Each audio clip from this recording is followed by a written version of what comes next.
สบายดียินดีต้อนรับทุกท่านเข้าสู่รายการ To Be The Star เนาะกับข้าพเจ้าสันติภพรซึ่งทุกๆวันศุกร์เนาะเขาจะมีการสัมภาษณ์นักธุรกิจหรือว่าผู้นำคณาจารย์ในบริษัทของพวกเราเนาะท่านใดที่เข้ามารับชมแล้วเนาะสามารถกดไลค์กดแชร์ได้เลยเนาะพอมื้อนี้เนาะท่านใดที่สั่งจองซื้อสินค้าผ่านไลน์เขาจะมีโปรโมชั่นพิเศษเนาะแจกแถมโดยเฉพาะมื้อนี้เนาะสำหรับนักเรียนใหม่เนาะที่รับชมอยู่เนาะเขาจะมีทั้งอาจารย์เนาะ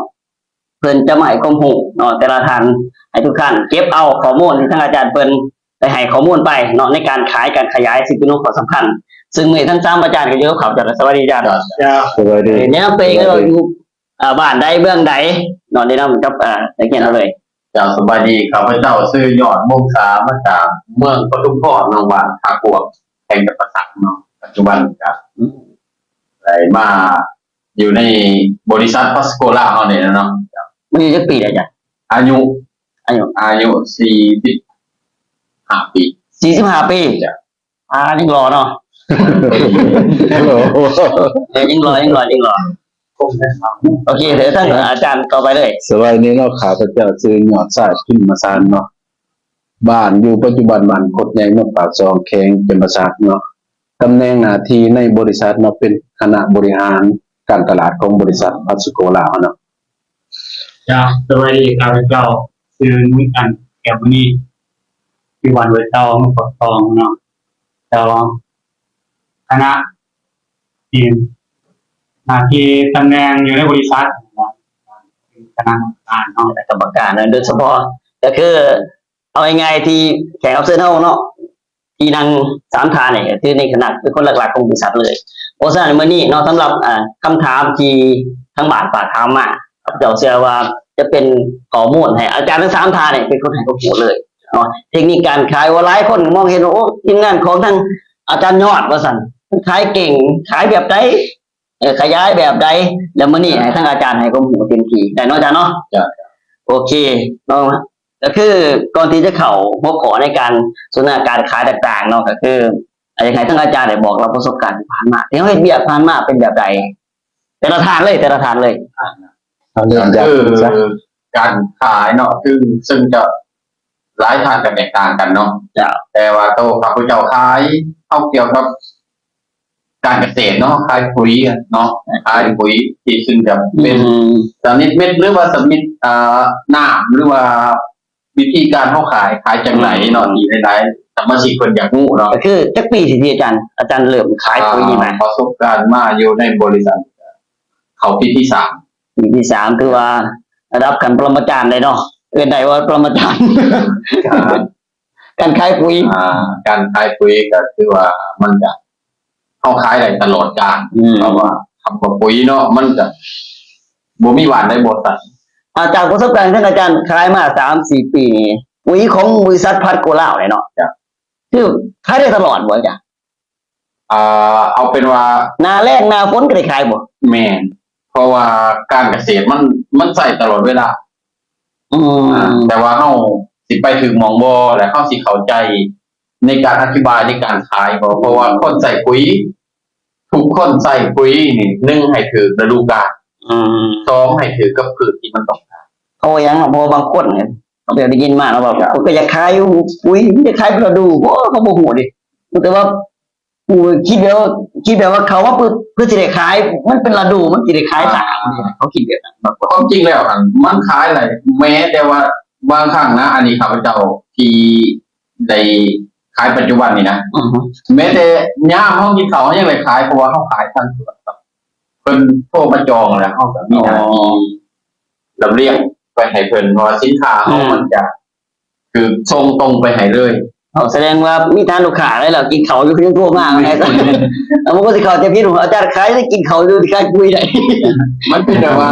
1ลูกค้าที่ว่าเคยใส่แล้วลูกค้าที่เคยใส่แล้วก็ไอ้ที่ว่าเขาขายดีจริงๆปุ๋ยทุกตัวมันก็ดีเบิดเพียงแต่ว่าเฮาหรือว่าสมาชิกของเฮาบางการว่าก็ขายปุ๋ยบ่ได้บ่แม่น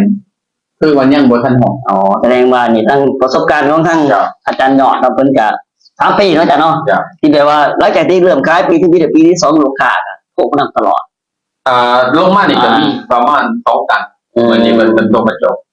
อันนี้เป็นเรื่องเล่าวดีๆเป็นประสบการณ์ ครับ จากเพิ่นเคยเฮ็ดที่ผ่านมาไอ้ทั้งอาจารย์หยอดเพิ่นหยอดลงสาเพิ่นก็ได้มีประสบการณ์เนาะการขายแบบว่าขายแล้วมีคนมาซื้อเสาเพราะฉะนั้นคนที่คิดอยู่อยากมาขายต่างๆก็สามารถมาขายได้เนาะแต่ทั้งอาจารย์หยอดใส่ได้บ่อย เนาะข้าพเจ้าเองเนี่ยเนาะก่อนจะเข้ามาอยู่ในบริษัทเนี่ยเนาะก็เป็นชาวสวนเนาะ แล้วก็บ่ได้คิดว่าสิมาขายปุ๋ยแหละถ้ามีก็เป็นการเป็นผู้นำใส่เนาะผู้นำใส่ก่อน เบื้องต้นนี่ก็ซื้อบ่ต้องใส่ก่อน ซื้อจากผู้คนไปขายหั่นแหละเนาะ อืม ก็คือบริษัททางหน้าบริษัทไปขายให้ซื้อแล้วก็นำใส่แล้วก็เห็นว่ามันงามมันงามแล้วก็มันในนโยบายหรือว่าการตลาดของบริษัทเฮาก็สนใจ อยากมีหลายๆก็ได้เข้ามาเฮ็ดในการขาย จักปีแล้วจ้ะ มาอยู่บริษัทนี่2 ปีแล้ว 2 ปี 2 ปีปลายๆนี่นึง ทั้งที่3ทั้งที่2เลยเนาะ เขาน้ำลังกันได้เพิ่นแนะนำเนี่ยได้เพิ่น โอ้แสดงว่าทั้งอาจารย์หยอดลงสาเนี่ยนะอาจารย์หยอดใส่นี่มา แม่นแต่ได้เขามาเลยเขามา แสดงว่าทีมเดียวกันดิ ทีมเดียวกัน ทีมเดียวกันการขายสายเดียวกันเลย แม่นแต่ว่าในการขายนี่มันมีกำไรเนี่ยก็เลยเฮ็ดไปมีอาชีพเสริมอีกทางหนึ่งจากการเฮ็ดสวนนะก็มาธุรกิจกับการขายปุ๋ยเพราะว่าเขตปากซองเฮานำซื้อปุ๋ยหลายซื้อปุ๋ยหลายกว่าซื้อเขากินเลยเขตปากซองเฮา แต่ละปีซื้อให้อาจาร แม่ ย์ นซื้อหลายกว่าซื้อเขายังซื้อมา12ต้น1เนาะต่อปีต่อครอบค อื รัว ม ปุ๋ยเนี่ยเขาสื่อ3 ต้น 4 ต้นใส่กาแฟครับจังว่าเป็น2 ทางมันกว้างแน่เกี่ยวกับการสื่อปุ๋ยเนาะตลาดปากซองมันเป็นบ่แล้วการนำใส่ปุ๋ยหลาย อยากไปอยากเฮาก็ใส่ปุ๋ยอยู่แล้วเนาะสูงมาขายเลยซะมัน ก็ ดี ได้ กว่า เขามาขายเขามาเป็นกลุ่มส่วนกับบริษัทจังว่าได้มาจนถึงปัจจุบัน เจ้า เด้อ ที่ว่าเป็นการบอกเราเนาะที่เพิ่นได้ใส่เบื้องต้นเนาะก่อนที่จะไม่เฮียนหูในบริษัทจนเป็นตำแหน่งผู้บริหารเนี่ยเพิ่นก็ได้นำใส่ปุ๋ยก่อนไงการนำใส่ต่างๆก็เกี่ยวผลประโยชน์กับเจ้าของ แม่ แล้วทั้งอาจารย์น้องจันทร์เนี่ย มาดิข้าพเจ้าครับตัวหลักๆกับเขามาในบริษัทนี่เนาะจุดเริ่มต้นเลยกันใส่ปุ๋ยน้ำมันสิเป็นท้ายก่อนเนี่ย จะปีอาจารย์เข้ามา เพราะว่าบุตรหอดปี ตั้งแต่ปีเนาะ พวก7 เดือนเนี่ย 7 เดือน ประมาณนั้นแหละ มาดีเนาะ เดียว กำลังเรียนจบ ประสบการณ์ใหม่ เกี่ยวกับกรรมการใหม่ ๆจะได้ซื้อปุ๋ยไปใส่กัน ๆครับซื้อผ่านมากก็ซื้อแล้วกันต่อมากก็ได้ไปเที่ยว โอ้ได้ซื้อปุ๋ยมานำใส่กันเลยไปเที่ยว ได้ไปเที่ยว สนใจอยากว่าศึกษานี่เหตุการณ์ตลาดกับบริษัท กแมน เพราะว่าจุดเริ่มต้นบริคืนได้ว่าอยากเขามาเป็นนาทีเพียง คิดว่าซื้อปุ๋ยอย่างเดียว แมนคือว่าถือคุยเป็นในตัวอย่างเดียวพ่อถ้าไปเดียวแล้วก็พ่อเลยนะตัวเขามาถามมึงถ้ามาชิกผู้คนเขามาก่อนจะมันมีรายได้ได้ไม่มีระบบเนี่ยนี่นะ อยากว่าอยากให้ก็ใส่ปุ๋ยแล้วเนาะ คือว่าเขาก็ออกไม้เขาได้หวังออกนะครับ ไพ่ในน้ำอาจารย์มา แต่ย่านเนาะได้ ทีมเดียวกันหมด ได้ส่วนไปเดือนพัทยา อ๋อ ก็คือทางบริษัทของมันจะมี1มีโปรเทียว 2มีกำไร 3มีความหูทางอาจารย์แต่ละวันละพันเป็นจะมาสอนให้ความหูเกี่ยวกับการนำใส่ปุ๋ยบอหรือว่าผลิตภัณฑ์อย่างอื่นๆในบริษัทเราซึ่งจะมีหลายๆนานาชนิดบอกง่ายๆแต่ว่าเขามีหลายเลยกัน เจ้า ผู้ใดถนัดอันใดเท่ากับอันนั้นแต่ว่าทางเมื่อปักตรงเขายังไงก็คือปุ๋ยมาก่อน ปุ๋ยมาก่อนหมด ปุ๋ยนี่สีน้ำใส่หลายกว่าเขาเพราะว่าบ่เคยซื้อเขาไว้บ่เคยเห็นบ้านไรเงื่อนไรหลังคาไรซื้อเขาไว้3 ต้นแต่ว่าปุ๋ยมี3 ต้น ปุ๋ยมี3 ต้น 4 ต้น เอาวางเจ้านี่เบิ่งตระกูลนี่เอาเป็นพวก อ๋อ 10 ต้น เอา ยัง ทำเป็นพวกไว้เลย แต่ว่าสวนหลายกันสิเนาะ ใส่แม่ แม่นมันก็คือ เมื่อพอซื้อลูกใส่ล้านใส่มันก็เลยยาวกันไปเลยนี่คือสิ่งที่ตัวข้าพเจ้าได้ขายปุ๋ยหลายคือว่าพอใส่ลูกถือใจลูกใส่ล้านใส่มันถึงเลยจาก3 ตันเป็น5 ตันจาก5 ตันเป็น10 ตันมัน ก็ได้จำนวนหลายเนาะ เลยหลายจำนวนที่ว่า ปัจจุบันนี้ก็คือว่าปุ๋ยเฮานี่แน่น เอ้าเนาะเพราะว่าจังได๋เฮาก็มาขายได้สิถามเป็นความจริงใจอาจารย์ว่าปุ๋ยดีเฮาใส่ที่ผ่านมาแต่ละทานเดี๋ยวมันคงแตกต่างจะได้จากปุ๋ยเอ้า ข่อยมันใส่ เพราะว่า จังซี่เนาะทั้งนี้นั่นเนาะเรื่องใส่ปุ๋ยนี่เฮาใส่มาหลายได้ ในปุ๋ยทองตลาดบ่ว่า16 ทุกยี่ห้อนี่ใส่เขาอยู่ ไป ซอ มาง นะ เบิ เนาะ ด บ้าน ถาม ปุ๋ย ว่า เมืองปุ๋ย งามคือกัน งามคือกันเนาะปุ๋ยเนาะมันปุ๋ยทองตลาดมันก็เอาคือใส่แต่รุ่นก่อนเนี่ยมันมาเจอปุ๋ยนี่ก็งามคือกันอีก ต่างแต่ว่าจุดน้ำปุ๋ยในท้องตลาดมันเป็นว่าปุ๋ยนี่เนาะให้แต่พืชกินเนาะพืชนั่นเป็น NPK มันเป็นรากให้พืชแต่ว่าจุดน้ำมันบ่มีตัวแบบแป้งดินไหนปุ๋ยพวกชีว มันมี ภาพ แต่ NPK อย่างเดียว NPK ในปุ๋ยของตลาดส่วนใหญ่ถามว่าดีก็ดีแต่เฮาก็ได้กินเนาะจากตัวนั้นแน่หั่นแหละแต่ว่ามันเจอตื่นมันปรับปรุงดินแป้งดิน ดินก็ดีขึ้น มันก็ได้ดีได้ทั้งต้นกาแฟได้ทั้งดินเฮาปรับปรุงเอาใส่ต่อไปมันกับดินเฮาก็สิบ่เสียหายเห็นบ่ตะกี้นี่เฮาปีชนิดได้มากหลายที่2เทื่อแบบบ่รู้สุดสวยเลยเดี๋ยวเฮ็ดจนกาแฟ แต่ดินมันเดิมเสื่อมเนาะ ต่างๆจังว่าปุ๋ยตัวนี้มามันปรับปรุงดินแปลงดินนำได้ก็ให้เป็นหลักจังว่าเฮาสนใจอยากใส่ปุ๋ยตัวนี้นะเราใส่2ปีแล้วเนาะเฮาก็ ตัวติดใจเนาะ ก็งามเด้อประเทศก็งามก็ เป็น แบบงอกตลอด วัน นี้ จังว่า บางส่วนนี่ใบหล่นเนาะแต่ว่าใส่ปุ๋ยตัวนี้ยังคงที่ เพราะว่าชาวสวนเฮากินอยู่ในหันเนี่ยบ่ได้ตัวว่าอยากขายปุ๋ยกันยังมันก็ไปเบิ่งสวนเอาเองเอา เดี๋ยวเขาใส่ดีเขาก็จะให้พี่น้องใส่น้ำ แม่น เรือเอามาขายเนาะอันนี้ซื้อบ่อยที่ของบริษัทเนาะ อย่าเลยจะเอามาขาย ท่านอาจารย์รู้จักเนี่ยเอาที่ใส่ผ่านมาผมรู้สึกเอาประทับใจกับปุ๋ยแบบใด แต่เห็นมันความแตกต่างเลยลูกค้าส่วนหลายก็ไปเห็นสวนเฮาที่ว่าเขาก็มาถามว่าใส่ปุ๋ยอีหยังนี่นะความจริงแล้วบ่ได้ไปลงพื้นที่บ่ได้ลงบรรยายหยังซั่นน่ะแล้วก็มันสนใจมาถามเฮาก่อนนี่แล้วก็เจ้าอย่างขายอัน จะจากที่ใส่แล้วเป็นผู้มาขายเลย เป็นผู้มาขายเลย คือ เพราะ ว่า ว่ามาเห็นระบบของบริษัทเนี่ยมันก็ดี คือ อัน ใจ นี้ เลย โไปเที่ยวอีหยังหลายดิ คือใจเลยทำกำไรเพิ่ม แม่ ประมาณนั้นเนาะ เฮาว่าบ่เชื่อหรอกมีแต่ว่าไปถามต้นใหม่ที่เฮาใส่เฮาสิเห็นดี เขาเห็นสวนน่ะ เอาไงลักษณะเผือกมันตัวบ่เป็น เปิดตัวบ่เป็น แล้วจากเขาใส่เขาได้ขายล่ะ ลูกค้าที่เขาซื้อไปเขาว่าจังไดผลตอบรับ จุดนั้นเขาเลยค่าน้ำลูกค้าผู้เก่านะ พวกเขาก็ซื้ออีก เขามานำซื้อเขาซื้อคนเดียวบ่เนี่ยเขาก็ให้พี่ให้น้องเขามาซื้ออันนั้นก็คือมันก็เลยลายก็หลายๆสอบลายต้นไป หรือว่าเรื่องการเรื่องปุ๋ยที่ว่า 100% ในการใส่ดีเนาะ 100% ว่าหลายคนซื้อมากก็ว่าใส่ดีแล้วเดี๋ยวเขาว่าใส่ดีมาลูกค้าที่มาซื้อไปก็ถือว่าใส่ดีแล้วใน Facebook ต่างๆนี่ต่างๆเขาก็ลงหลายลูกค้าเบิ่งหลายแต่ที่สำคัญอาจารย์พออยากขายบ่นี่อันนี้เป็นวิชาลักๆหลายคนก็ถามมาว่าอยากขายได้คือทีมงานของอาจารย์เพชรยังเกาะ เจริญใส่ เพชรเจริญใส่ทีมงานเพชรเจริญใส่เพชรดีจันทร์โศกใส่เพชร ปากซอย บางซองเขาขายจังไดเป็นพวก2พวก3พวกซึ่งมื้อนี้เนาะทุกคนที่รับชมอยู่ว่านักเรียนบ่หรือว่าคนที่สนใจจะขายบ่นี่สิได้ข้อมูลจากทั้ง3ท่านเนาะข้อมูลที่ได้ทางอาจารย์เพิ่นบอกสู่ฟังเลยเนาะเอาสำหรับท่านใดที่เขามารับชมไลฟ์เฮาเนาะภายในมื้อนี้เนาะมีของแจกของแถมหรือว่าสนใจอยากสั่งซื้อโปรโมชั่นท่องเที่ยวเป็นเชียงใหม่เชียงรายก็ยังมีอยู่หรือว่าอีสานเหนืออีสานใต้เฮามีโปรโมชั่นให้เลยสั่งซื้อผ่านไลน์เฮาจะมีของแจกของแถมให้เลย โอเคอาจารย์เนาะก็คือหลักๆเลยหัวข้อนะแบบว่าให้เขามาว่าผมว่าสิขายจังได๋อาจารย์มีขอแนะนำจังได๋ คือเขาขายปุ๋ยนี่เข้าต้องเข้าใจกับธรรมชาติ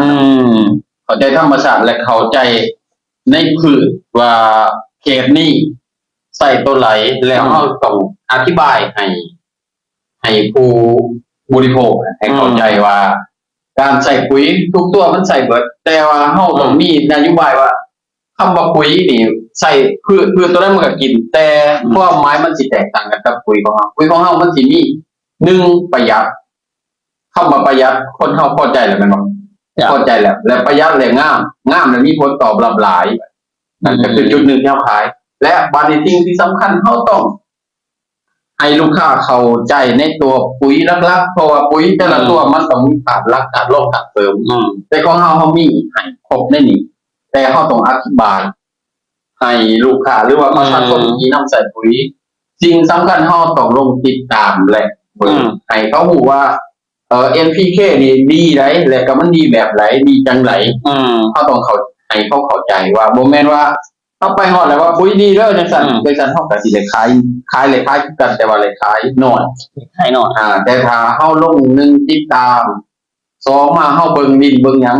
เพราะเขาต้องรู้ว่าดิน88หมู่บ้านของเมืองปากซองนี่สิเป็นดินที่เป็นภูเขาไฟระเบิดแล้วเขาต้องมีตัวไรแน่เสริมจะเป็นฮิวมิกบ่จะเป็น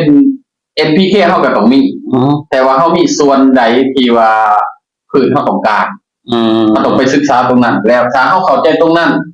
เขาก็ต้องเอาคำนั้นไปอธิบายให้ลูกค้าเพราะลูกค้าเข้าใจเนาะพอปุ๋ยทุกตัวมันก็ดีเบิดแต่บางทานใส่แต่ปุ๋ยซ้ำซากตัวเก่ามันก็เป็นการที่ว่าเฮ็ดให้ดินเฮาเป็นกรดเป็นด่างพอดินเฮาเป็นกรดเป็นด่างแล้วเฮาจริงๆเฮาขายปุ๋ยนี่บ่แม่นเฮาไปขายปุ๋ยโตขาผู้จะขายปุ๋ยหลายตัวไปได้ไปบ่ขายปุ๋ยเอาไปแก้ปัญหาหนึ่งปัญหาที่มันเกิดน้ำเศร้าสวนนี่ยังปัจจุบันนี่เป็นใบมันหล่นแม่นบ่ใบหล่นหมากหล่นใบมันตายที่จะได้บ่นี่เฮาก็ต้องใส่เป็นปุ๋ยน้ำเพราะว่าปุ๋ยเม็ดกับปุ๋ยน้ำมันกินแตกต่างกันมันสิแตกต่างกันตรงที่ว่าคันปุ๋ยน้ำมันได้กิน 100% เฮาก็ไปอธิบายให้เขาเข้าใจว่าเฮาฉีดเวลาไหน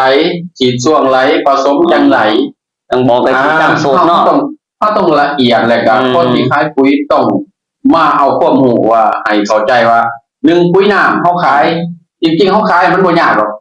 แต่ว่าคนที่ใส่นั้นเราบ่เข้าใจแล้วเขาสิซื้อน้ำเฮาเที่ยวเดียวแต่ถ้าเฮาไปอธิบายและลงติดตามให้ความรู้กับคนที่นำใส่รับรองว่าของเฮาบ่พอกันอย่างณปัจจุบันนี้ของข้าพเจ้าก็บ่พอกันเลยมันบ่พอเลยบ่พอกันเลยนี่มันติดแต่ว่าปัจจุบันนี้พายุลงเนาะพายุลงเขาไปฉีดบ่ได้เพราะฉะนั้นแล้วจบเนาะอีกประมาณ1สัปดาห์นี่ก็ของเฮามันก็ต้องไปส่งเขาอีกแต่ก็เขาอยากให้สมาชิกทุกท่านหรือว่าคนที่จะขายปุ๋ยบ่ว่าเขาจะขายส่วนใดของบริษัทเฮาแต่เฮาต้องให้ศึกษาและเข้าใจว่าแล้วก็ที่แน่ๆเฮาลงไปดูแลคนนำใส่บางคนนี่เกิดมาเขาเคยใส่แต่ปุ๋ยตัวเดียวบ่เปลี่ยนบ่เปลี่ยนมาปุ๋ยแห้งเปลี่ยนปุ๊บถ้าเฮาเปรียบเทียบว่าเขาถามเขาขึ้นเดี๋ยวกินเป็นแจวแต่ละมื้อจะสิแซ่บแต่บ่พืชก็คือกันเฮาต้องเปลี่ยนแล้วก็หาตัวเสริมให้เขาว่าตัวไหนมันสิดีกับเขาแล้วก็ให้ความเข้าใจกับเขาถ้าเป็นไปได้ให้ลงไปซอยเขานำซอยอันไหนจริงๆโตข้าวผู้เจ้าลงขายปุ๋ยนี่บ่ได้ไปซอยฉีดปุ๋ยหรอกไปซอยยืนเบิ่งว่าตัวนี้ถือตัวนี้บ่ถือตัวนี้ใส่จังไดเวลาไหนต้องให้ลูกค้าเข้าใจเพราะว่าคำว่าปุ๋ยฉีดวางคาดนี่รู้ยามไรฉีดยามนั้นจริงๆบ่แม่นเขาต้องให้ความรู้ว่าปากพืชหน้ายามไหลจุดนักทีมงานเฮาไปนี่ไปให้ความรู้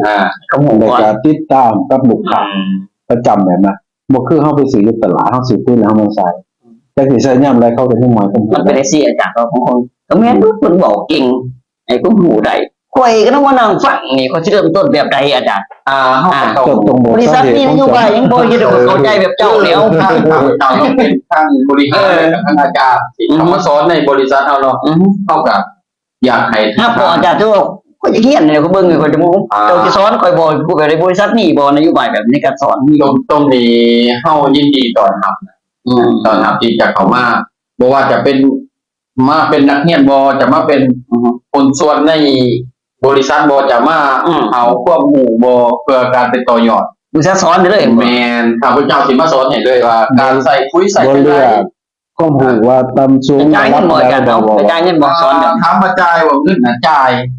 ยังค่าเรียน1บ่อาหารการกินนี่แหละค่าน้ำมันเฮาจ่ายหลังจากเรียนจบไปแล้วทางบริษัทเฮาจะมีกิจกรรมบ่หรือว่าใบรับรองของบริษัทบ่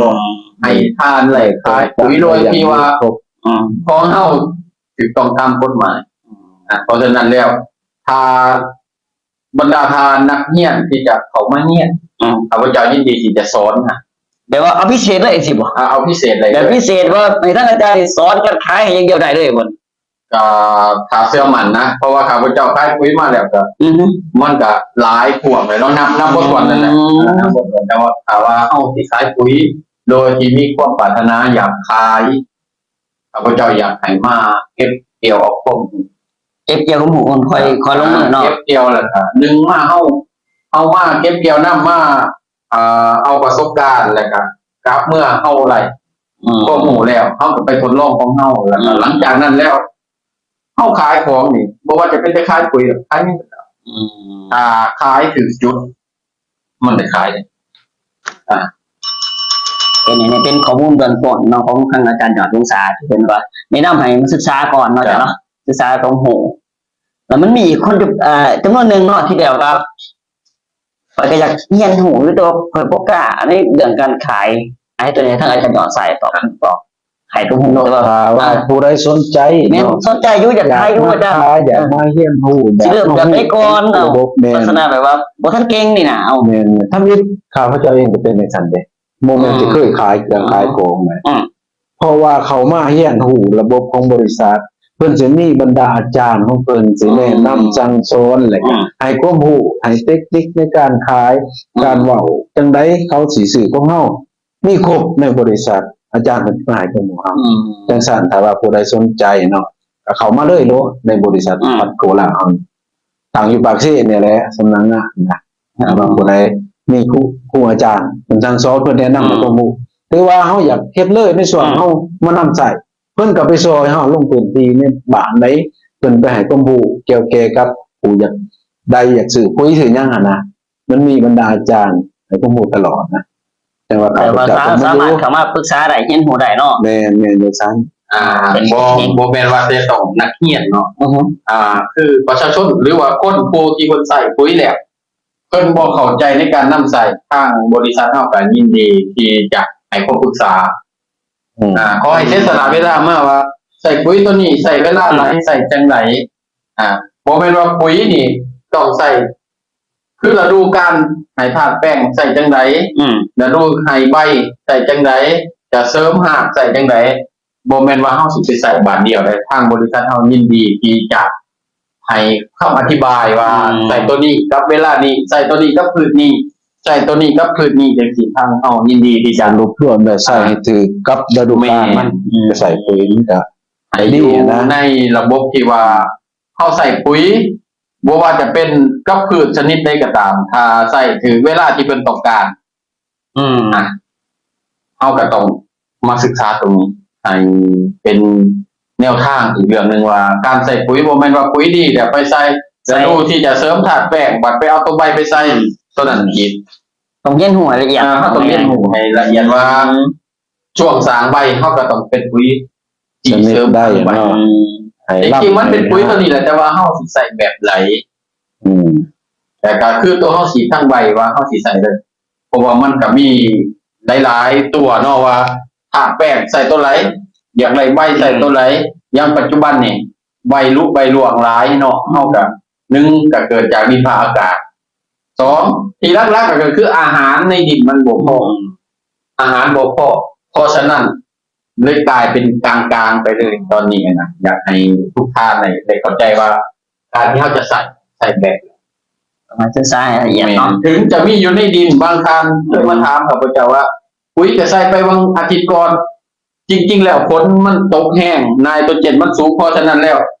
มันบ่สามารถสิกินได้มันกัดไว้พอมันกัดไว้ปุ๊บอาหารส่งจากท่อน้ำเลี้ยงบ่ไหลก็เลยเกิดให้ใบลนและก็ยอดตายหมากก็ตายภายเนาะนั่นก็เกิดจากว่ามันกัดไว้ปุ๊บแล้วปุ๋ยบ่สามารถสินำเข้าสู่ระบบท่อน้ำเลี้ยงไหลนั่นอีกเรื่องหนึ่งเนาะแต่ว่าเขาจะมีหลายๆเรื่องอีกค่ะว่าทุกท่านมีเวลา อันนี้คือเป็นข้อมูลเบื้องต้นเนาะสำหรับท่านใดที่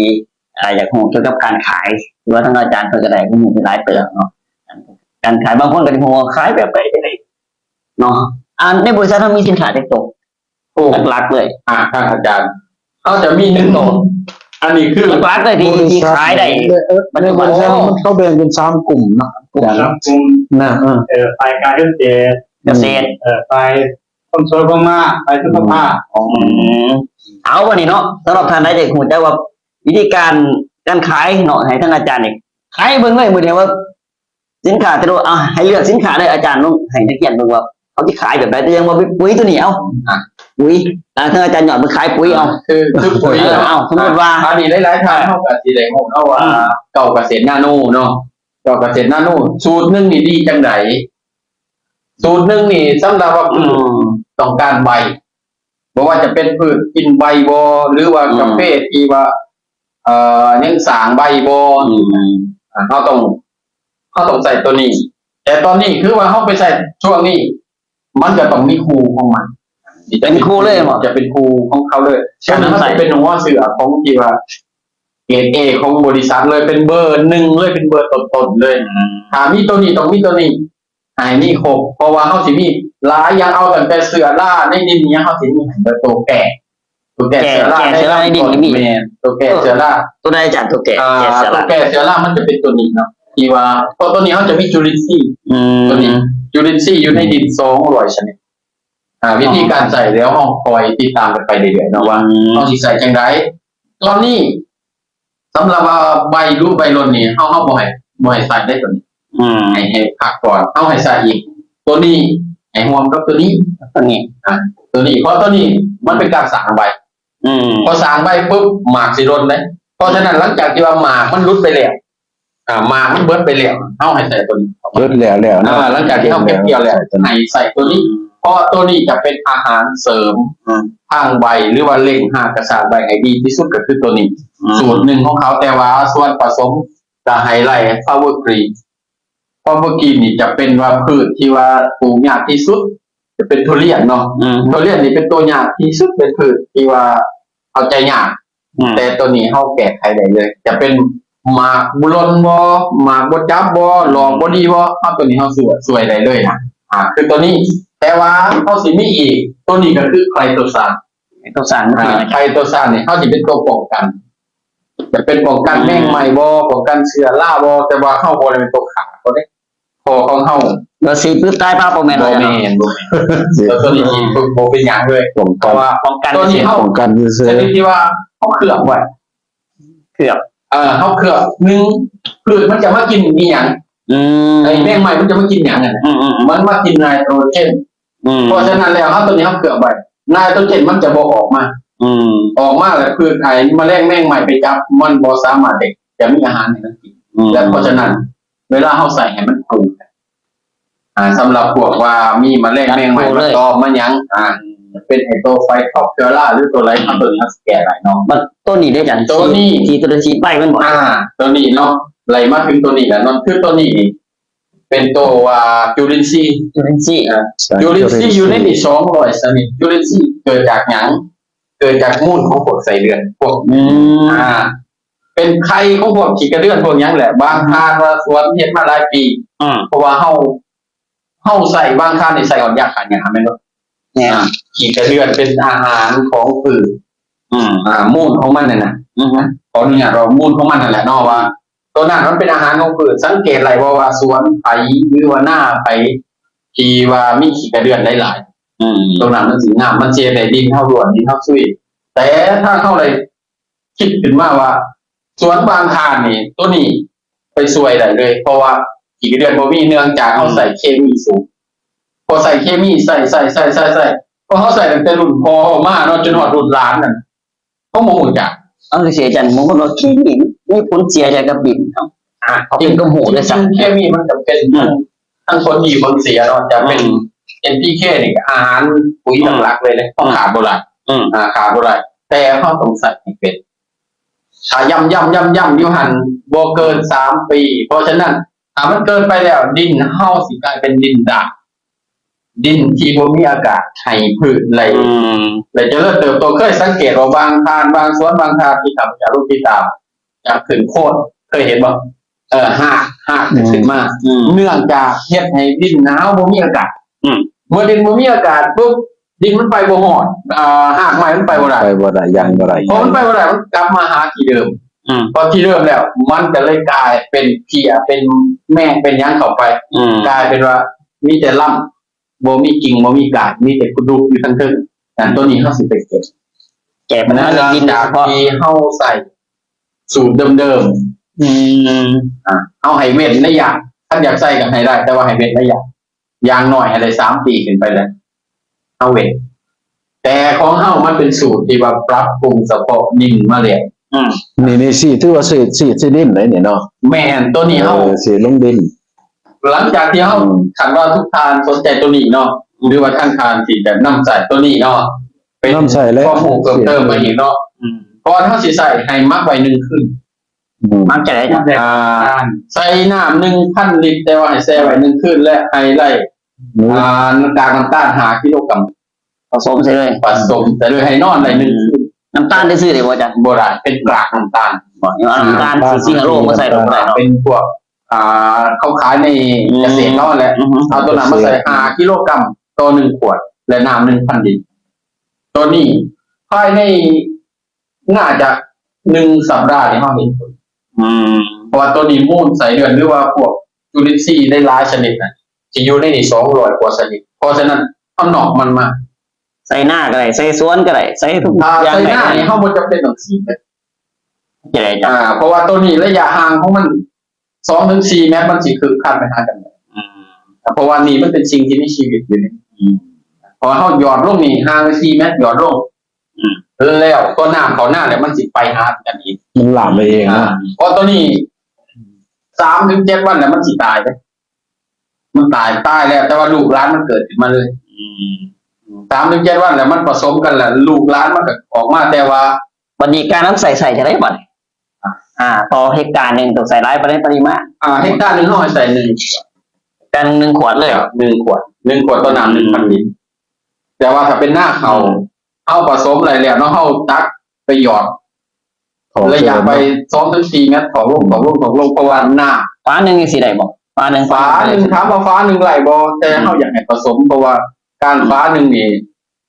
มันคือมันก็สิหลายพวกมันสิเปลือง โอ้แสดงฟ้ายังเปลืองอยู่ มันยังเปลืองอยู่เข้าใส่เพียงแต่ว่า10 ซีซีต่อ1จุ่มมันนะหรือว่าถ้าว่าเข้าผสมแล้วเข้าใส่กระบวยหรือว่าไอ้ชั่วฮดพาคนนะครับไปลองคนได้เลยตัวนี้เพราะว่าตัวนี้สิเป็นสารจุลินทรีย์เฮ็ดให้ดินกลับมามีจุลินทรีย์และจะมีอาหารทางดินให้กินเนาะคือตัวนี้ แต่ส่วนผสมเพิ่นก็คือบ่ให้ขาด ใส่น้ำเลยเนาะ บ่ให้ขาดเลยคือตัวนี้จะเป็นตัวดีมากเลยโอเค นี่คือเป็นเทคนิคการขายในขั้นพื้นฐานเนาะคือว่าถ้าได้ฟังแล้วอยากซื้อก็สามารถสั่งจองได้เลยสำหรับปุ๋ยของบริษัทพัดกูเหล่าเนาะเอาสินค้าเอาตัวหลักๆได้3 ตัวที่อาจารย์จะว่าขายได้อาจารย์ลองขายให้อันนั้นแค่นั้นเบิ่ง กาแฟเนาะ แล้วว่ากาแฟมันดียังมัน เนาะนี่ไผก็สิเคยในบริษัทนั้นเบิดทุกคนได้กินกาแฟซื้อมัน YM เนาะ YM Coffee ลักๆมันเป็นปัวสายตาเนาะปวดต้นโตแล้วครับต้นโตนะครับปวดผู้เฒ่ากินได้ผู้หนุ่มก็กินแห้งได้ดีเนาะ บางคนมาทานเนี่ยจ้ะกาแฟมันดีย้อนยังมันคือว่าดีแท้กาแฟ ว่ากาแฟนี่ซื้อกาแฟอยู่แต่ว่ากินนะผสมสมุนไพรสมุนไพรเด้อ แต่มีสมุนไพรอยู่ในนี้ผสมอยู่เนาะ อยู่ในกาแฟเฮานี่กาแฟหันก็มีอยู่มันมีเนาะอย่างนั้นบ่หลายได้บ่มีน้ำตาลในนี้ตัวเป็นเบาหวานๆกินได้ เบาหวานกินได้ ได้เบิด พยานประจำโตกินได้ ได้เบิดตัวนี้บำรุงเห็นเฮามีกระสุ่มกระซวยจนเก่าๆนะคันได้กินกาแฟ ตัวนี้ขายดีบ่จ้ะ ในบริษัทนี่จะเบอร์1บ่ได้ในบริษัท ขายดีดำหนึ่งแล้วกาแฟเนาะ แม่นแล้วสมาชิกเฮานี่ขายตัวนี้แหละลงพื้นที่นี่แม่นตัวนี้แหละนำหน้าก่อนแต่ว่าก็เป็นปุ๋ยเนาะตัวหลักแต่ว่าตัวนี้ไปจนนักผู้เฒ่าผู้แก่มันมักกินสายตาปากป้างไปปวดต้นตัวลำ คือจริงๆแล้วถามว่ากาแฟบ่นี่กับแมนคือว่ากาแฟเนาะYM Coffee Go แต่จริงๆส่วนผสมแล้วจะเป็นทั้งเฉาบ่เป็นสมุนไพรต่างๆบ่ที่ว่าราคาคันว่าเฮาไปเปรียบเทียบใส่คาปูชิโน่บ่อีหยังบ่นี่ตัวนี้ดีกว่า ตัวนี้ราคาขายเท่าไหร่2 นึง ตัวนี้ที่ข้าพเจ้าเคยขายนี่ แสนเท่าไหร่ ประมาณ150,000 แสน50 50 มี12 เพราะว่า1กาแฟธรรมดาทั่วไปถามว่าเฮากินบ่เฮากินราคาก็บ่ได้แตกต่างกัน แล้วคนแพ้กาแฟกินสั้นๆกินได้ ตัวนี้เฮากินได้เลย กินได้เลย เฮากินได้เลยตัวนี้เฮาจะมีอย.หรือว่ามีได้รับเหรียญซุปเปอร์อวอร์ดอีหยังของประเทศไทยถึงแท้ตัวนี้เฮาได้รับมาเลยเพราะว่านี่คือจริงๆแล้วคำว่ากาแฟแทบจะบ่มีในนี้แต่ถ้าเฮาบ่ใส่ซื้อกาแฟมันก็ผมขายกาแฟ จนนั้นไม่มีสมุนไพร ใส่กาแฟกินยาเนาะ แสดงว่าอันนี้เป็นสินค้าที่ขายดี ขายดีเรื่องในบริษัทมัน เอามีอีกตัวหนึ่งบ่นี่อันนี้ดีให้ทั้งอาจารย์หัวจันทร์เป็นเคยนำใส่หรือบ่อาจารย์มันดีตัวนี้ เสือเพื่อให้แม่กินอยู่เนาะ ตัวนี้มันมีประจำที่ตัวนี้ พยาธิที่ตัวนี้มันสิมีสมุนไพรหลายๆอย่างผสมตัวนี้มันจะเป็นเน้นกว่ากระเพาะเนาะส่วนใหญ่ กระเพาะก็ใส่ได้บ่อาจารย์ พวกกับ พวกที่ว่าเป็นกระเพาะก็มือนะจะหน่อยว่าบุญนึงว่าจุกกระเพาะบุญนึงว่าหิวเขาเลยนึงหรือว่าจุกกระเพาะอย่างนี้นะสำหรับข้าพเจ้านี่กินทุกเช้ากินแบบน้ำซ่ากินหลังจากกินกาแฟไวเอ็มแล้วว่า นึกตัวนี้เลย มากินตัวนี้น้ำมันจอกนึงนะครับหลีใส่ประมาณ2 ฝาอยู่ 2 ฝาแสดงว่าในนี้มีแต่ขวด ในนี้มี6 ขวด มันช่วยยังไงในนอกจากกระเพาะแล้วตัวนี้ มันพวก หรือว่ากระเพาะอย่างเดียว พวกมึนตามมือตามตีนยังไงนะพวกนิ้วรอบนี่ยังเนาะ นิ้วรอบ ไว้ได้ นิ้วไว้ว่าเจ็บปิ้งบ่ได้สิ มี บ่ บางด้านนิ้วแข็งเนาะนี่ข้าพเจ้านี่มึนใจมือขี่รถจักรไก่มันอีกเข่งไม่ใจมือเดี๋ยวนี้ข้าพเจ้าก็เลื่อมไปเลยอาการแบบนั้น ก็ถือว่าดีขึ้นเนาะ ก็เพื่อว่าดีขึ้น พวกจุก ข้าพเจ้ากิน2 อย่าง เลยเนี่ยพวกเป็นจุกบัดเดียวกินให้เศร้าหรอ ถ้าว่ากินหลายบ่กินแต่เริ่มเขามาอยู่บริษัทเนี่ยบ่ขาดเลย มีประจำเพื่อนเลย แส นะ ดงว่ามันซอยหลายๆอย่างเนาะ กินแต่ดูดีเนาะรอกินแต่ดูดีขึ้นนะ อันไหนอยากรอกันนะรอเบิ่ง แสดงว่าสินค้ามี3ตัวหลักที่ขายดีเนาะ ที่3 นอกเหนือจากมันจะมีพวกสบู่เนี่ยมันหลายโพดสินค้ามันหลายโพดเนาะเอาสำหรับท่านใดที่ครับส้มดูเนาะสนใจอยากซื้อเนาะเป็นพวกสมุนไพรแก้ปวดแก้กระเพาะว่าจะสามารถสั่งจองได้เลยหรือว่า เก็บเสีย สั่งจองทางไหนของเราเนาะมันจะมีสินค้าที่แบบว่าเป็นของแจกของแถมให้หรือว่าต้องการซื้ออุ้ยบอกาแฟบอสินค้าต่างๆเขามีให้เนาะสำหรับท่านใดที่รับส้มดูเนาะแล้วมันมีอีกอาจารย์แต่ว่า คือบริษัทได้รับตัวแทนบ่ จริงๆแล้วนี่ทางบริษัทเฮาเนาะ1เฮาหับตั้งแต่นักเรียน เนี่ย จนหอดตัวแทนจะเป็นว่าทานสนใจที่จะเป็นตัวแทนแต่ทานบ่เข้าใจว่าสีน้ำขายจังใดทางบริษัทเฮายินดีที่จะไปดูแลในเรื่องนั้นให้ เอาวันนี้เนาะบางคนฟังอยู่ขายของหัววิธีการขายของสิมีเนี่ยมันนี่คนอยากขยายคนสิไปขยายก็ได้บ่ที่จะขยาย การที่เฮาขยายเนาะถามว่าเฮาขยายแบบไหนเฮาก็ต้องให้ความเข้าใจของลูกค้า แล้วเฮาก็ต้องให้ลูกค้านั่นแหละ เป็นพ่อค้าแทนเฮานั่นคือการขยาย แต่ว่าให้เขาใส่ของดีก่อน แม่นเฮาให้ความรู้เขาคือบ้านนี้มีแล้วคนนึงเฮาไปอีกบ้านนั้นนั่นคือการขยาย แต่ว่าเฮาอีนี่เฮาตัวเฮาเองนี่แหละยังข้าพเจ้าเนาะข้าพเจ้าไปเองนั่นคือบ้านทานไปเองเลย เอาไง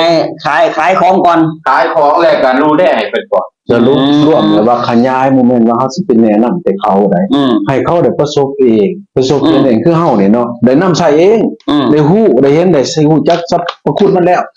จังว่าเขาจะมาเฮ็ดคือเฮาเฮ็ดเนี่ยเฮามาเข้าเป็นบริษัทก็มามีผลส่วนก็มา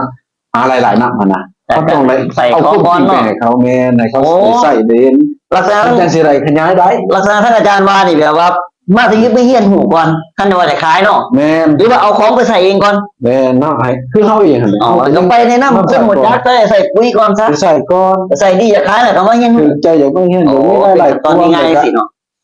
เขามา คือ เฮ็ด มัน ในระบบ ไปตามขั้นตอนเพราะว่าการขยายเขาต้องขยายควบคุมให้คนที่จะเขามานำใส่ให้เขามีข้อมูลเพราะว่า1 คนต่อ1 บาทหรือว่าอาจจะ2-3 คนต่อ1 บาทจะแล้วแต่ความสนใจ เพราะว่าการที่ขายปุ๋ยนี่บ่มีบ้านใดบ่ใส่ปุ๋ยณปัจจุบันนี้นะหอดบ่พอกันหมดแหละจะดูเขาใส่เนาะ เราใส่ดีแล้วบอกต่ออย่างเงี้ย ประมาณ คือถ้าเราข้าพเจ้าเนี่ยใส่หมดทุกอย่างบ่ทันได้กะขายเป็นปุ๋ยหรือการใส่เป็นปี ใส่เห็นผลก่อนนะ ใส่ ใส่ก่อน เปรี้ยวเลยนะ ถึงก็ทำเอาส่วนใส่ง่ายสิบ่ กาแฟนี่ก็กินเองก็เป็น10 ส่ง อืม จะกล้าไปบอกต่อ โต บ่เชื่อนะว่านะบ่เชื่อว่ามันสิดีอะไร โอเคเนาะเอามาถึงลักษณะเนี่ยเริ่มต้นการเรียนเนี่ยยากง่ายสำหรับที่อาจารย์เรียนผมอ่ะ กระบวนเนี่ยกระบวนง่ายแต่ว่าเขาต้องสละเวลาเนี่ยเพราะว่ามันสิเรียนแต่วันเสาร์อาทิตย์ เรียนโดนบ่อาจารย์ เรียน10อาทิตย์สำหรับเสาร์อาทิตย์จนจบเนาะ จนจบ อืม ข้าพเจ้าครับเริ่มต้นกันก็ที่ว่าบ่เป็นกับปากกับบ่คือเนาะแต่ว่ายากเด้อนะสิไปลงนำ อืม ลูกค้าแต่ละบ้านนี่ก็บ่อ่านบ่เคยขาย มาเรียนในคอร์สเรียนหัวต่างๆนี่แต่ว่าได้ข้อมูลยังเนี่ยลาย โอ้ยหลายอย่างได้นั่ง ตัวเราเสียไปนั่งใส่ในบ้านก็ได้บนสมอในบริษัท อืม ที่ว่ากล้าว่าคนอย่างนี้ อืม ที่ว่าอยากว่า จากที่ว่าแบบสิบอกจังได๋สินค้าตัวนี้บอกได้เลย ว่าได้เลย อืม เพราะว่าเขาเข้าใจเลยคือผ่านมาพอท่านไหนเขามาเยี่ยมเนาะในปุ๋ยเนาะในกระสอบปุ๋ยพวกหูมันมีถาดอีทั้ง บ่จักเลย โบกล้าว่าโบกล้าเลย เดี๋ยวนี้ยันจบไม่ได้อยากไปเบิ่งอยู่นะนี่ทั้งแม่ตัวนี้ตอนนั้น เราไปไม่เยี่ยมใจ แสดง อธิบาย แสดงว่าได้ข้อมูลมาแล้วนี่ฮอดวิชาแล้วเนาะไปว่าไปขายปุ๋ยยังบ่เบิ่งว่ามีขายแค่ โรงเรียนเดียวจบว่าจะเป็นการตลาดหรือว่าผลิตภัณฑ์แต่ละอย่างในท้องตลาดเข้าสามารถหูเลยว่าตัวนี้ใส่แบบนี้ตัวนี้ใส่แบบ ถาดตัวนี้ สอนดีไปเลยบ่อาจารย์ ประมาณที่ว่าต้นเลย แต่เนื่องจากว่าหลายๆทาน ที่เขามาเฮียนแล้วจบแล้ว สิ่งที่ดีแห้งหนึ่งเขามีใบรับรองให้นี่คือจุดขายของบริษัทเราเป็นยังว่าของเขาขายดีเขามีใบรับรองของบริษัทของประธานเพิ่นมอบให้อาจจะเป็นมอบใบรับรองว่าใบของเฮานี่ออกมาแล้วมีผู้รับรองอยู่ข้างหลังให้แล้วเฮาสามารถขายของเฮาคือกฎหมายได้ตามบทที่บัญญัติของเพิ่นออกมาให้เบิด แสดงว่าเฮียนจบแล้วเพิ่นมีไปประกาศไปยืน แม่ นี่คือโลกแบบภาครัฐเฮา คือเฮามาเฮียนอยู่โรงเรียนเดียว1ในการตลาด2ไล่วิชาความรู้เกี่ยวกับการนำใส่ปุ๋ยเพราะว่าปุ๋ยยังไงเฮาก็ใส่มันเนาะแต่เฮาบ่ฮู้ว่าสิใส่จังไดที่ผ่านมาตัวข้าพเจ้าตั้งแต่เกิดมาเนาะก็ใส่ปุ๋ยอันใดพ่อแม่ก็ใส่ปุ๋ยงามได้ก็ว่าปุ๋ยตัวนี้แหละงามปุ๋ยตัวนี้แหละงามนะมันก็เลยใส่แต่ปุ๋ยตัวนั้นบัดพอเฮามาเข้าใจศึกษาแล้วโอ้ว่าธาตุรองธาตุเสริมจุลินทรีย์ NPK จังไดนี่มันพืชมันกินต่างกันมันบ่ได้กินว่าเอาใส่บาทเดียวเดี๋ยวมันสิกินเบิดบาทเดียวบ่แม่นมันกินตามเวลาของมัน ส่วนเนาะตามส่วนของ แสดงว่าถ้าเฮียนสนใจอยากเข้ามาเฮียนนี่เอาอาจารย์โดยตรงเลยทั่วฟังโอ้4-50คนยังไม่รู้จะสอนได้เลยเนาะ ก็ให้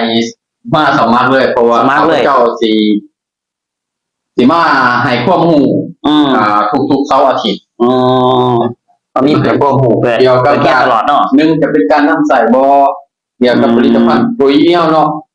2ข้าพเจ้าตอนนี้เป็นวิชาที่จะห่วงเนี่ยเลยแต่ว่าถ้าว่าทานได้สนใจจะเข้ามานี่คือการตลาดเพราะว่าวิชาการตลาดนี่มันจริงๆของคือกันนั่นแหละอันเดียวกันนี่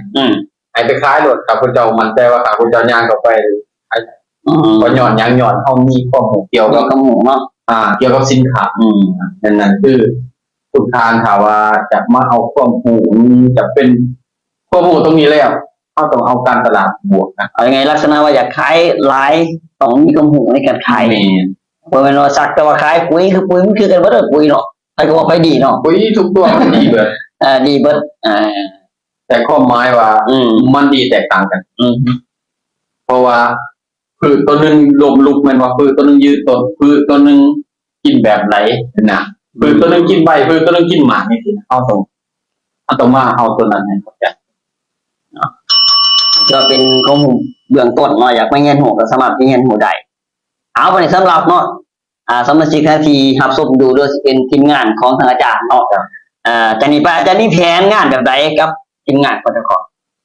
แต่ละทางมีแผนงานจากนี้ไปเขามีแผนงานแบบใด คือแผนงานเนาะที่ว่าทางทีมงานและองค์กรของพวกเฮาเนาะก็คือว่าเฮาเลยว่างตลาดไว้เลยตัวเฮาจะลงไปว่าคนนึงให้ข้อมูล ในการนำสายสินค้าเขา แล้วอีกท่านหนึ่งก็ต้องไปดูแลเขาหลังจากที่ว่าเขาใส่ไปแล้วเขาต้องไปดูแลเขาให้ความรู้แล้วก็ว่าเขาขาดอันไหนคือบางท่านเนี่ยที่ข้าพเจ้าไปติดตามมามีเงินหลายเนาะซื้อปุ๋ยมาใส่เป็นถ้วยถ้าบางงามบางงามมันงามคือกันเบิดนั่นแหละแต่ว่า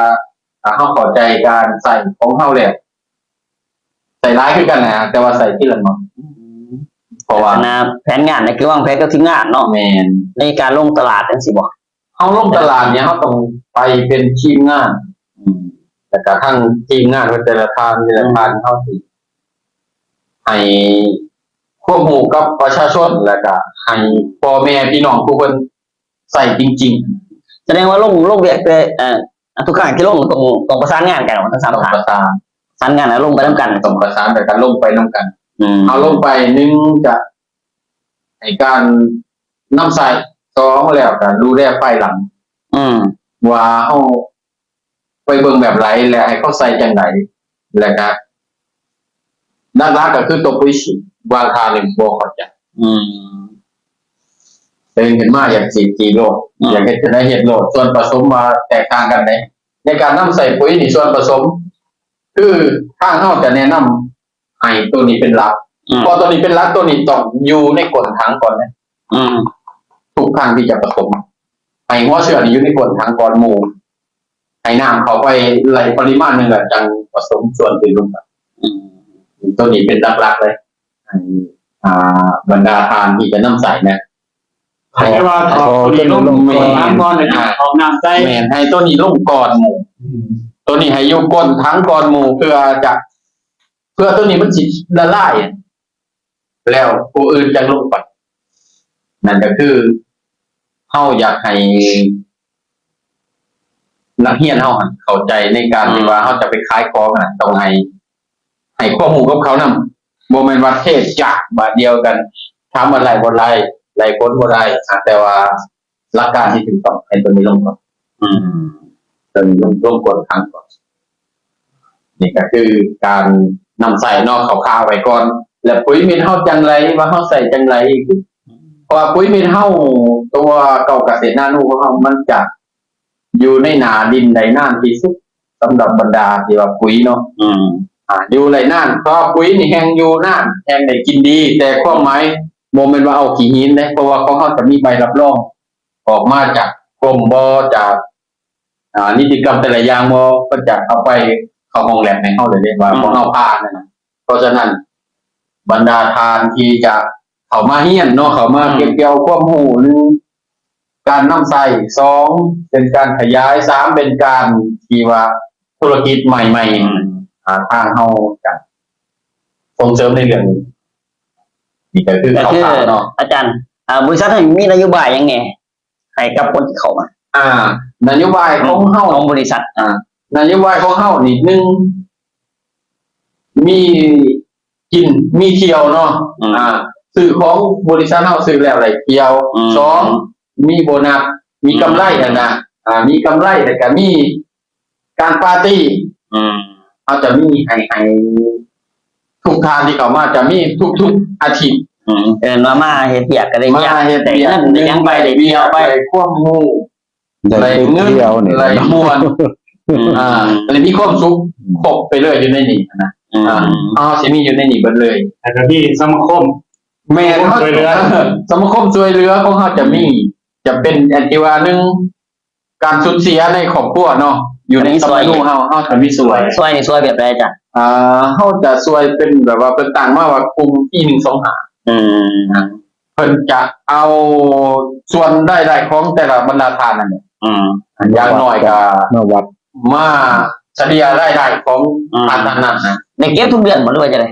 ก็ความหมายว่าเฮือนใดที่ประสบไฟแบบนั้นเนาะเฮาก็ช่วยเจ้าตั้งแต่1สูญเสียบิดามารดาเนาะหรือว่าผู้คนไว้อันควรเนาะเฮาก็ยินดีที่จะช่วยให้เสียชีวิตเกิดลูกเนาะแล้วก็แต่งงานทางบริษัทก็ได้แต่งงานทางประธานเพิ่นคิดขึ้นมาแล้วก็สั่งขอเรื่องนี้ให้ ว่าเอาสิดูแลกันจังไดเพราะฉะนั้นจะเป็นรุ่นหนึ่งจนฮอดรุ่นปัจจุบันนี้ทางบริษัทเอาเป็นการได้รับรองตัวนี้ออกมาแล้วแต่ก็มีหลายทางก็เลยได้รับไปแล้ว ได้รับไปแล้วเนาะก็ถือว่าบริษัทเฮาตอบโจทย์ แสดงว่าครบยกวันนี้เลยเนาะมาก็ได้เบียกเก็ดได้ทั้งเงินได้ทั้งไปเที่ยวได้ทั้งม่วนอีก ที่เนี่ยเฮาไปเรียนโดยที่บ่ได้เสียค่าจ้าง ค่าใช้จ่าย เพราะปกติเฮาไปเจ้าเรียนการตลาดนี่เสียเงินหลาย ต้องได้จ่ายเฮียนปกติ จ้างเรียนเพราะจริงๆของคือกันแต่เฮาบ่เรียนเฮาไปขายบ่ได้เพราะอย่างนั้นเฮาบ่เข้าใจของมันบ่เข้าใจสรรพคุณของมันแต่ผู้เพิ่นเรียนมาเพิ่นเข้าใจเพิ่นเข้าใจปุ๊บไปฮอดเพิ่นอธิบายความที่ข้าพเจ้าเคยเจอมาเพิ่นอธิบายปุ๊บนั่งคำข้างมึงเพิ่นพาไปสอนนั่นน่ะคือค่ะโอ้แบบนี้เนาะนั่นก็คือเสียเงินแต่ทางบริษัทเฮาปัสโกลาเฮาอย่าบ่เสียเงินเลยเข้ามาได้เลย ได้ก็ได้ มันทำอะไรนี่มันก็ขึ้นกับการขยันเนาะกันว่ามาเฮียนเดียวบ่ไปปฏิวัติตัวนั้นก็บ่ได้เลยมาเฮียนเดียวต้องเข้าใจว่าให้เข้าใจมันลึกซึ้งว่าของตัวนี้มันเกี่ยวกับตรงนี้กับลองขายได้เลยก็คนนำใส่ตรงกลางข้อมูลแต่เขาบ่มีโอกาสได้มั้ยเพราะว่าเวียกงานเขาก็ลดมือแล้วแม่นบ่แกเฮาเอาไปอธิบายให้เพิ่นว่าตัวนี้เป็นจังซี่นี่ก็คือนี่ โอเคเนาะมาถึงส่งขายของรายการเนาะสำหรับท่านใดที่รับชมอยู่เนาะสามารถสั่งจองสินค้าได้เลยเนาะสิเป็นปุ๋ยน้ำปุ๋ยเม็ดกาแฟบ่หรือว่าต้องการจะซื้อโปรโมชั่นท่องเที่ยวเนาะก็สามารถสั่งจองได้เลยเฮามีของแจกของแถมทุกครั้งที่มีการไลฟ์สดแบบนี้เนาะจะมีของแจกของแถมให้โอเคเนาะมาถึงส่วนของรายการนะก็คือหลายคนก็จะรู้จักว่าทั้ง3ท่านนี่เคยเห็นบริษัทอื่นมาก่อนบ่ทั้งอาจารย์ยอด ท่านข้าพเจ้า ของสาวก่อน บ่เคยเลย บ่เคยเนาะมันเป็นบริษัททั้งมิตรที่มาเห็นผลกระเฮ็ด เป็นบริษัททำอิฐเพราะว่าเกิดมากอะก็เลยใช้ชีวิตแบบว่า สบาย ก็ลำบากนะก็เลยพอมาเข้าบริษัทเนี่ยเบิ่งแนวโน้มของเพิ่นก็โอเค โอเคเลย เดี๋ยวมาเกี่ยวกับความรู้เฮาสิมีมันก็เลยอ้าวแบบนี้ มันก็1มีงาน2มามันเนี่ยใบรองรับเฮาก็มีแม่นบ่อัน3มาคือเงินเฮามันก็การซัพพอร์ตของเพิ่นมันก็ค่อนข้างว่าอย่าว่า 100% มันแหละ อย่างว่า3 ปีนี่ก็พอใจแห้งในการเห็นหัวบริษัท คือเกินคำว่าพอใจแล้วเพราะว่ามีทั้งเงินนำได้ทั้งเงินนำได้หลายบ่อาจารย์ ก็ตัวนี้ได้โอ้ สิว่าบ่ได้นี่ไม่ให้ ก็นี่เก็บไว้เพราะว่าอยากเพิ่นตอนนี้เอา กวนมันสิวะ แล้วทั้งอาจารย์หยอดสายดิ ข้าพเจ้าเองเนาะก็บ่เคยเฮ็ดได้ บ่เคยกันบริษัททั้งนี้ด้วยกันเนาะเห็นหุ่น ทำอิฐทำหมดถือใจบ่ได้ถือบ่อยว่ามันสอดคล้องกับกฎหมายล่ะเฮาถ้าบ่นำเฮาก็ชาวสวนเด้แต่สวนแล้วก็มาเฮ็ดบริษัทนี่มันก็เกี่ยวกับสวนโดยเฉพาะสวนแล้วก็สุขภาพเมื่อเฮาแก่โตไปการเบิ่งแย่งสุขภาพแต่เข้ามาบริษัทนี่แหละเบิ่งแย่งสุขภาพพวกเก่าตะกี้ก็เฮ็ดหัวเฮ็ดสวนไปอยู่นำบ้านไปบัดเมื่อเขานี่ก็ เป็นบริษัท ได้ มิ ทั้ ต ง ร เงิ เนาะ นได้ทั้งเที่ยวได้ทั้งสุขภาพครบอยู่ในนี้เฮ็ดเวียกนักเราก็มาพักผ่อนที่เฮามาประชุมมาร่วมมาเบิ่งมุมมองของแต่ละทางเขามาเฮียนผู้นั้นมาจากบ้านนั้นบ้านนี้มันก็สบายใจนะมีหมู่มีครูตื่น คู่กับหลายเพิ่นอีก เป็นว่าสนใจอยากเขามาอยู่เลยนะเฮ็ดเวียก ลักษณะถ้าว่าสิซื้อกาแฟก็มีคนสิขายกาแฟให้เราไงซะ ก็แม่ ทั้งคนหลาย ตัวนั้นเด้อ เนาะแล้วอาจารย์รู้จักดิ เจ้า เอ้ย ข้าพเจ้าแห้งบ่เคยเนาะมามือแรกจ้างหยอดไส้เขามากินกาแฟในบริษัทก็ยังบ่เข้า ย่านบ่ ความยานก็บ่ว่าบ่อยากเข้าหาแต่ลงแป้อย่างเดียว ถามลุงแม่จริง มีบอกนั้นมาแต่นั่นเพิ่นก็ส่วนลงแป้อีกเนาะ แม่มาบ่ ไปลงแป้อีกเพิ่นก็ตัวเลยนะเพิ่นว่า3โมงแล้วก็ลงผู้อ้ายฮอด3โมงแล้วก็ตั้งเห็นลงอยู่แต่ก็บ่ได้เลิกเรียนเนี่ยมันตื่นเอา ตอนเสาร์มันไม่เฮียนกันเนาะ ก็วันลงแป้ฮอด6โมงโอ้ มันเป็นแบบนี้มันเป็นคุณประโยชน์ของเพิ่นบ่ อ๋อแสดงว่าทั้งสามทานเนี่ยคือเป็นบริษัททั้งอิฐที่ไม่เรียนหูเนาะ บริษัทตั้งนี้เลย ในการไปเที่ยว เรื่องเครือข่าย ตัวโมเนี่ยตัวไปเที่ยวเลยเนาะ บัวเนี่ยกับตัวเดียวแล้วก็มาแม่ ข้างบริษัทเรานี่มีเที่ยวเดือนใดปัจจุบัน เนาะนี่ก็ มีเวลาเดือน11 เดือน11 เดือน11 จะ พั มี ทยา จะมีเดือนที่11เนาะแล้วก็จะมี เดื เดื อ อน น ที่หนึ่ง น่าจะเป็นเดือนที่หนึ่ง เดือนที่หนึ่งมีน้องเนี่ยนะประมาณ ประมาณนี้ ไปเที่ยวไซแน่ อาจจะมีพัทยาเนี่ยเชียงใหม่เนี่ยเชียงรายแต่ว่าไอ้ทุกๆ3 เดือนทั้งสิมีอยู่แหละจะเป็นอีสานใต้บ่อีสานเหนือบ่สำหรับว่าหลายๆทางนี่ก็คือล่าสุดนี่เพิ่นเป็นโปรแกรมว่าไปอย่างคำชะโนดเนาะ คำสนดสามเหนือเรา แต่ว่าซื้อปุ๋ยบริษัทเฮาซื้อแล้วไล่ไป ไป เที่ยว นี่ก็คือเป็นสโลแกนที่ว่าสวยงามเลยเพราะว่าบ่มีทางอื่นได้ทั้งเพราะว่าคนเฮาซื้ออยู่แล้วปุ๋ยมันเนาะพอซื้อปุ๋ยแล้ว เอาเงินมาทำปุ๋ยเมื่อเท่านั้นในบริษัทอื่นเนาะแต่ของเฮาเอาเงินมาเอาตัวมานำเอาไปเที่ยว ไปเที่ยวอีก คุยเอาชื่อแล้วยังได้ไปแนะนำที่การ และ ใส่ การใช้แล้วทางวิชาการของบริษัทจะลงไปดูแล ลงไปติดตาม เบื้องต้นบริษัทเขาจะส่งวิชาการลงไปในการนำใส่ว่าเขาใส่จังไรแล้วกับพืชตรงนี้ปลูกไม้เฮ็ดจังไรบริษัทเขาจะมีวิชาการส่งลงไป ปัญหาเลย สำหรับว่านักลงทุนรายใหม่เนาะอยากจะลงทุนเอาสิมีวิชาการให้ว่าปุ๋ยตัวนี้เขาใส่แบบนี้แล้วกับการปลูกไม้ใส่จังไรแล้วพืชยืนต้นใหญ่แล้วใส่จังไรประมาณเท่าไหร่ถ้าจะมีเนื้อในของบริษัทหรือว่าในความรู้ของวิชาการเป็นที่ให้ลงไปติดตาม โอเคท่านอาจารย์ฝากเลยสงขายแล้วฝากกับนักเรียนหรือว่าคนที่เขาส้มอยู่นี่ จ้ะ อยากสนใจอยากมาซื้ออยากมาขายอาจารย์ฝากเลย คือท่านข้าพเจ้าเนาะก็ยินดีที่จะเป็นใบเบิกข้างให้จะเป็นว่ามาซื้อบ่ทางวิชาการของบริษัทก็จะลงไปดูแลเป็นเบื้องต้นให้และก็ทางนักธุรกิจทั้งหลายเนาะที่จะคิดว่ามันน่าสนใจ เพราะว่าซื้อปุ๋ยแล้วเอามีกำไร มีกำไรหนึ่งไหลมองเนี้ยบ่เคยเห็นแต่ละเห็นมองที่เฮาบ่เคยไปก็เลยไปสินะปฏิภาณไป จะเป็นไปประเทศไทยเป็นเบื้องต้นเนาะแต่ว่าถามนานๆขึ้นมีโปรแกรมจะไปเวียดนามสิงคโปร์